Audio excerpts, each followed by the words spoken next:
بسم الله الرحمن الرحيم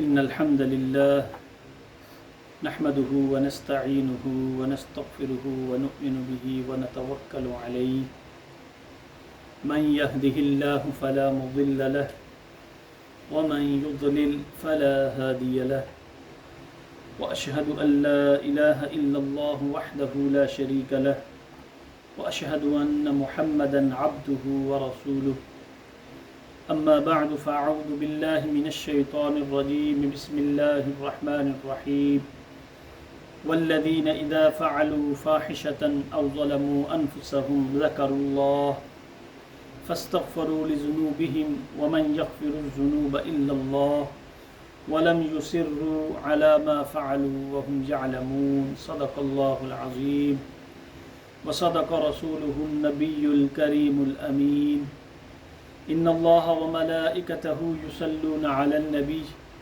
يا أيها الذين آمنوا صلوا عليه وسلموا تسليما اللهم صل على سيدنا محمد وعلى آل سيدنا ومولانا محمد وبارك وسلم وصل عليه الصلاة والسلام عليك يا سيدي يا رسول الله وعلى آلك وأصحابك وسلم عليك يا شفيع المذنبين. سامعین عزیز وقار، اللہ رب العزت کا شکر ہے کہ اس نے ہمیں ایک مرتبہ پھر یہ جمعۃ المبارک کی بہاریں اور مسجد کا ماحول عطا فرمایا. تلاوت کی گئی آیہ مبارکہ اور اس سے قبل کی آیات مقدسہ، ان آیات میں اللہ رب العزت متقین کی صفات کو بیان فرما رہا ہے. ان صفات کا ذکر کیا جا رہا ہے کہ جن کے لیے جنت کی بہاریں چشم برا ہیں، اور یہ وہ صفات ہیں کہ جو انسانی معاشرے کو بہتر سے بہتر کی طرف لے جانے میں اہم کردار ادا کرتی ہیں. سب سے پہلے اللہ رب العزت نے جس صفت کا ذکر کیا، اللہ فرماتا ہے الذین ينفقون فی السراء والضراء، کہ جو جنتی لوگ ہیں، جو متقین لوگ ہیں، ان کی صفات میں ایک یہ خوبی ہے کہ وہ اللہ کی راہ میں خرچ کرتے ہیں فی السراء والضراء. خوشحال ہوں تب بھی ان کے ہاتھ اللہ کے لیے کھلے ہوئے ہوتے ہیں، والضراء، اور تنگ دستی کے حالت میں ہوں پھر بھی وہ اللہ کی یاد سے غافل نہیں ہوتے. تنگ دستی میں بھی اور خوشحالی میں بھی اللہ کے لیے ان کا مال صرف کرنے کا ارادہ رہتا ہے. اپنی استطاعت کے مطابق وہ جاری رکھتے ہیں اپنے عمل کو. والکاظمین الغیظ، ہر برائی کی جڑ کم و بیش غصہ. اور فرمایا جو نیک انسان ہوتا ہے اس کی خوبی یہ ہوتی ہے کہ زندگی میں چلتے چلتے بسا اوقات انسان کو ایسے معاملات کا سامنا کرنا پڑتا ہے کہ غضب اور غصے کا شکار ہو جاتا ہے، تو وہ نیک انسان جو ہوتا ہے وہ غصے کو پی جاتا ہے. اور فرمایا والعافین عن الناس، اور پھر جس انسان پہ اگر معاملات کو طے کرتے ہوئے کسی انسان پہ غصہ آتا ہے تو وہ لوگوں کو معاف کرتے ہیں، درگزر کرتے ہیں. والعافین عن الناس، اور اللہ نے فرمایا والعافین عن الناس، فوراً بعد کیا فرمایا واللہ یحب المحسنین. پتہ یہ چلا کہ لوگوں کو معاف کرنا ایک احسان ہوتا ہے، تو اللہ فرماتا ہے احسان کرنے والوں کو میں خدا بڑا پسند کرتا ہوں. اور اگلی آیہ مبارکہ میں اللہ فرماتا ہے والذین اذا فعلوا فاحشۃ او ظلموا انفسهم. پتہ تھا نا کہ سارے بندے غصہ، بعض اوقات بندہ پی بھی نہیں سکتا، بعض اوقات بندہ کسی پہ غصہ کر جاتا ہے، زیادتی ہو جاتی ہے. فرمایا یہ خوبیاں جس انسان میں، بندہ مومن میں پائی جاتی ہیں نا، پھر اس پہ یہ بھی کرم ہوتا ہے والذین اذا فعلوا، اور جب اس سے کوئی گناہ سرزد ہو جائے، اذا برا کام سرزد ہو جائے، او ظلموا انفسهم، یا وہ اپنے آپ پہ ظلم کر بیٹھے، کوئی گناہ کر بیٹھے، ذکر اللہ، فوراً اللہ کا ذکر کرتا ہے، فوراً اللہ کو یاد کرتا ہے. فاستغفروا لذنوبہم، اور معافی مانگنے لگتے ہیں اللہ رب العزت سے، اپنے گناہوں کی وہ معافی مانگنے لگتے ہیں. وَمَن يَغْفِرُ الذُّنُوبَ إِلَّا اللَّهُ، یہ تو بتاؤ اللہ کے علاوہ کون ہے جو تمہارے گناہوں کو بخش سکے؟ اللہ کے علاوہ کون ہے جو تمہاری پریشانیوں کو دور کر سکے؟ وَمَن يَغْفِرُ الذُّنُوبَ إِلَّا اللَّهُ وَلَمْ يُصِرُّوا عَلَى مَا فَعَلُوا وَهُمْ يَعْمَلُونَ، اور پھر جو انسان سے، نیک بندے سے ایک دفعہ گناہ یا ایک دفعہ جو غلطی ہوتی ہے، پھر بار بار وہ اس غلطی کو دہراتا نہیں ہے. وَلَمْ يُصِرُّوا عَلَى مَا فَعَلُوا وَهُمْ يَعْمَلُونَ، اور وہ اس غلطی کو بار بار نہیں کرتا.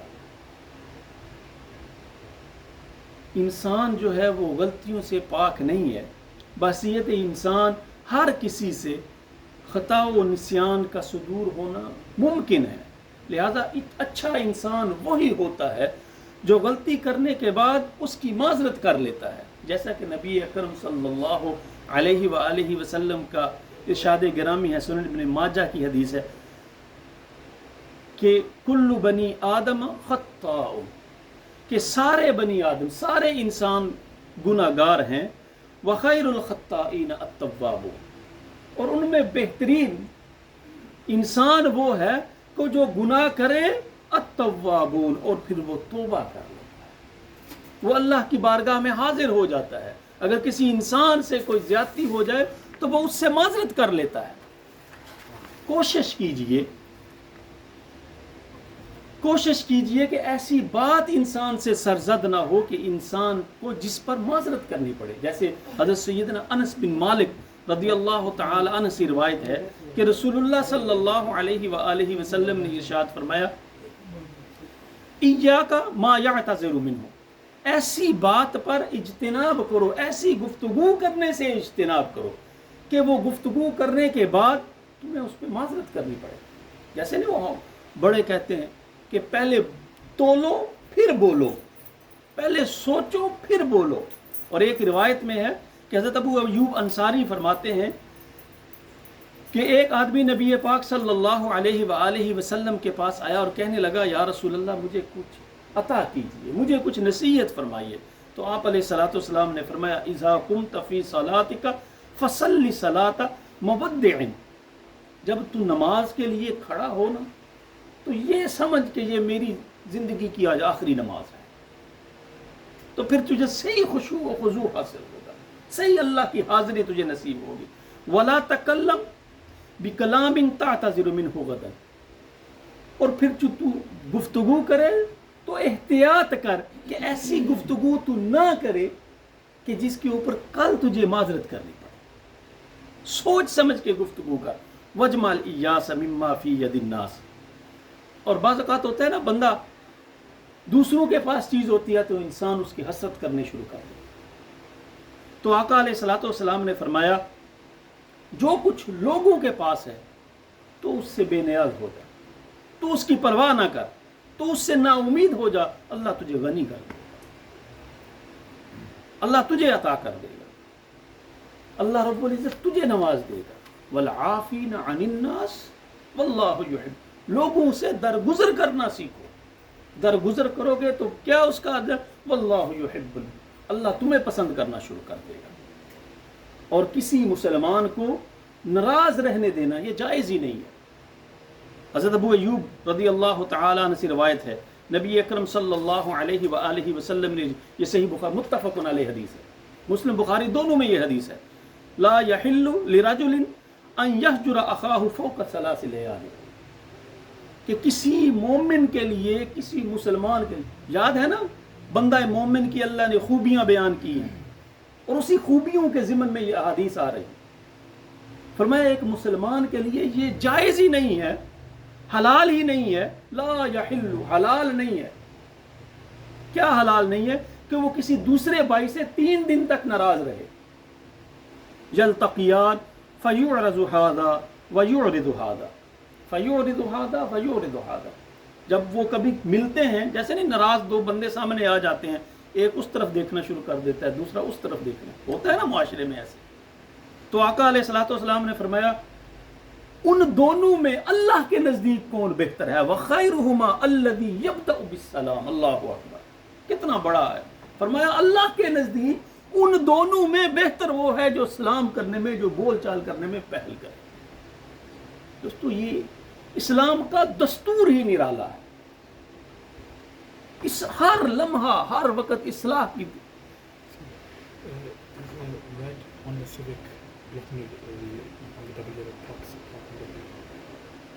یہاں پہ کوئی باہر گاڑی کھڑی ہے بلیک ریڈ ہونڈا سیوک، اگر جس کی ہے وہ موو کرے وہاں سے please.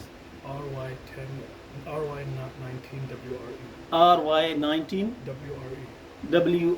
RY19 red Honda Civic, please اسے جلدی موو کریں. تو فرمایا ان میں بہترین انسان وہ ہے کہ جو دوسرے بھائی کو بلانے میں بہتر جلد کرے، جلد بازی کرے.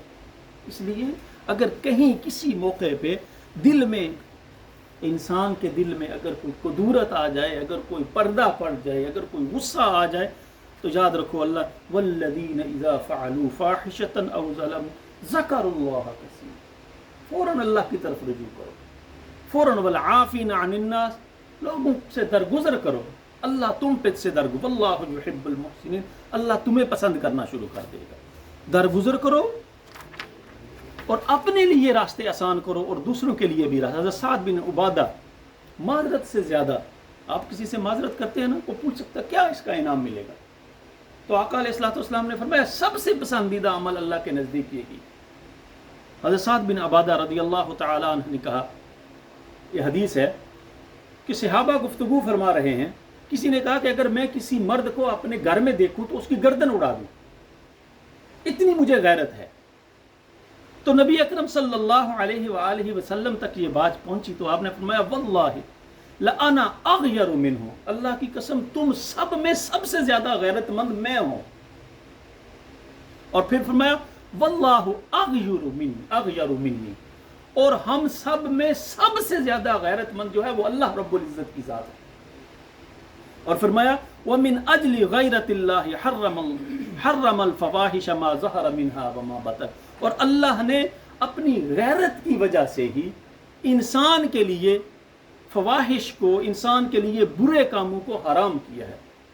اور اس کا نسخہ بھی اللہ نے قرآن میں إِنَّ الصَّلَاةَ تَنْهَا عَنِ الْفَحْشَاءِ. جیسے نہیں بندہ کہتا ہے مجھے کوئی بیماری ہے تو ڈاکٹر آپ کو دوائی دیتا ہے، تو یہ فواحش سے رکنے کی دوائی اللہ نے قرآن میں عطا کر دی ہے. ان الصلاۃ تنہا عن الفحشاء والمنکر، نماز پڑھا کرو، یہ برائی سے اور برے کاموں سے تمہیں روکے گی. تو آقا علیہ الصلوۃ والسلام نے فرمایا سب سے زیادہ غیرت مند اللہ ہے، اور اس غیرت کی وجہ سے اللہ رب العزت نے ہر برے کام کو حرام کر دیا. ولا احد احب الیہ العذر، اور اللہ کو معذرت کرنا انسان کا سب سے زیادہ پسند ہے. آپ کسی کے ساتھ ناراض ہیں نا، جا کے معذرت کریں. تو فرمایا اللہ کو یہ عمل سب سے زیادہ پسندیدہ ہے. اور پھر فرمایا وَمِنْ أَجْلِ ذَلِكَ بَعْثَ الْمُبَشِّرِينَ وَالْمُنذِرِينَ، اور اسی معاشرے کی بہتری کے لیے اللہ رب العزت نے انبیاء اور رسل کو دنیا میں بھیجا. اور پھر فرمایا وَلَا أَحَدَ أَحَبُّ إِلَيْهِ الْمِدْحَ مِنَ اللَّهِ، جو حمد ہے نا، حمد بیان کرنا، اللہ کو حمد اس کی بیان کرنا، مدحت بیان کرنا سب سے زیادہ پسند.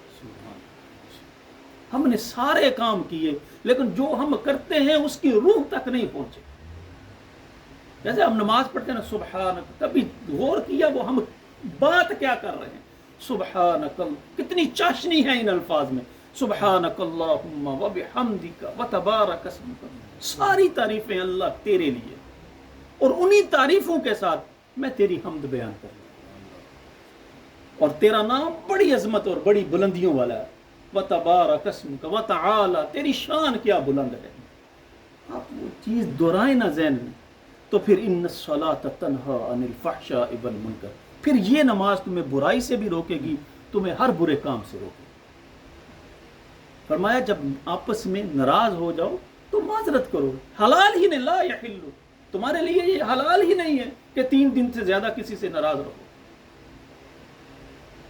اور جب ملتے ہو تو ایک دوسرے سے منہ موڑتے ہو، اور ان دونوں میں جو پہل کرتا ہے اللہ کو بڑا پسند ہے. وہ خیر، وہ سب سے بہترین انسان وہ ہے۔ اور پھر قرآن نے فرمایا الذین ينفقون فی السراء والضراء والکاظمین الغیظ، غصے کو پینے والے اور لوگوں سے درگزر کرنے والے، واللہ یحب المحسنین، اللہ بڑا پسند فرماتا ہے۔ اور پھر فرمایا یہ وہ ہے، جیسے حمد بیان کی، وَمِنْ أَجْلِ ذَلِكَ وَعَدَ اللَّهُ الْجَنَّةَ، اور اسی وجہ سے، یہی وہ کام ہے جن کی وجہ سے اللہ رب العزت نے تمہارے لیے جنت کا وعدہ کیا۔ دوستو یہ دو چار باتیں تھیں جو بیان کی گئی ہیں، اور یہی دو چار باتیں ایسی ہیں کہ جو معاشرے کو اور اپنے آپ کو بہتر کرنے میں اہم کردار ادا کر سکتی ہیں۔ دعا ہے اللہ رب العزت ہمیں عمل کی توفیق عطا فرمائے۔ وآخر دعوانا ان الحمد للہ رب العالمین۔ سنتے ہیں، عطا فرمائے۔